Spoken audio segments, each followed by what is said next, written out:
السلام علیکم ورحمۃ اللہ وبرکاتہ۔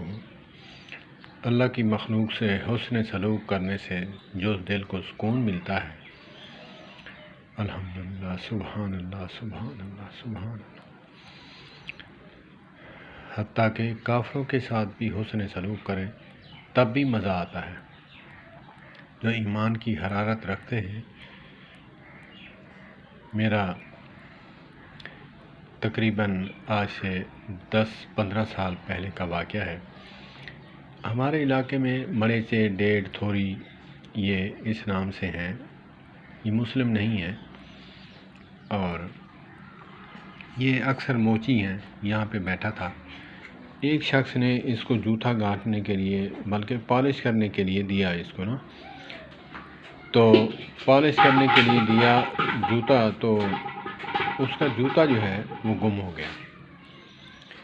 تو وہ جو شخص آیا تو وہ گلے پڑ گیا۔ اس نے کہا کہ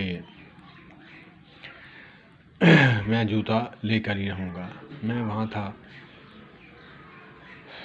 میں نے اس شخص کو قریب کیا، میں نے کہا بھائی، جس کا جوتا گم ہو گیا تھا، میں نے کہا بھائی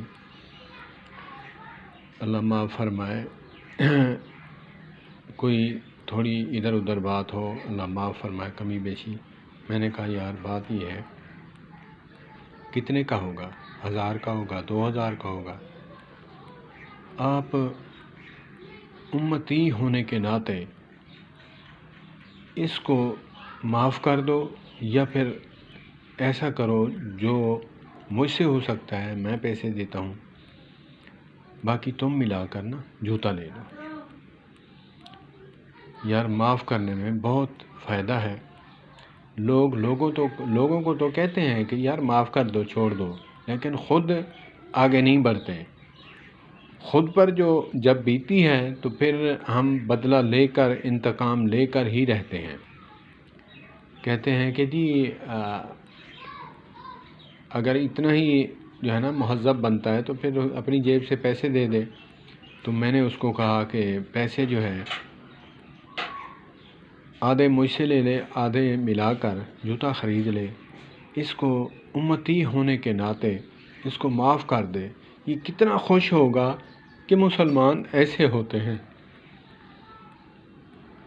اس پر اسلام کا روب پڑے گا، اور یہ کتنا خوش ہوگا کہ یہ نبی پاک جس کا کلمہ پڑھتے ہیں، امتی ایسے رحیم شفیق ہیں، تو ان کا نبی کیسا ہوگا۔ اللہ پاک اس کو جزائے خیر عطا فرمائے۔ وہ بات مان گیا۔ مجھے یاد نہیں کہ کتنے پیسے میں نے دیے، اس کو پیسے دیے۔ اس نے کہا بھائی میں آپ سے نہیں لیتا، میں آپ سے نہیں لیتا، خدا کی قسم واللہ جب بھی موچی کے پاس میں جاتا وہ مجھ سے پیسے نہ لیتا۔ میں نے کہا میرے بھائی، میں نے اس لیے نہیں کرایا تھا کہ مجھ سے پیسے نہ لے، میں نے تم پر احسان کیا ہے۔ احسان نہیں، انسانیت کے ناطے میں نے کیا ہے۔ ہمارے پیارے حبیب صلی اللہ علیہ وآلہ وسلم نے کافروں کے ساتھ بھی شفقت فرمائی ہے۔ تو بڑا ادب کرتا، میں اس کو پیسے 10 کی بجائے 20 دیتا، لیکن اس سے کبھی فری کام میں نے نہیں کروایا۔ میں نے کہا میں نے اللہ کی رضا کے لیے اور پیارے حبیب صلی اللہ علیہ وآلہ وسلم کو راضی کرنے کے لیے کیا تھا۔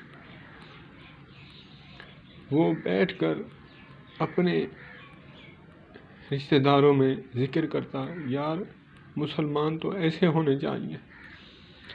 میں وہ بات جب یاد کرتا ہوں تو مجھے موٹیویٹ کرتی ہے وہ بات کہ اللہ پاک مجھے توفیق دے، میں مسلمانوں کے ساتھ بھی، حتیٰ کہ کافروں کے ساتھ بھی جو ہمارے ضمنی ہیں، ہمارے ملک میں رہتے ہیں، ان کے ساتھ بھی بدسلوکی نہ ہو۔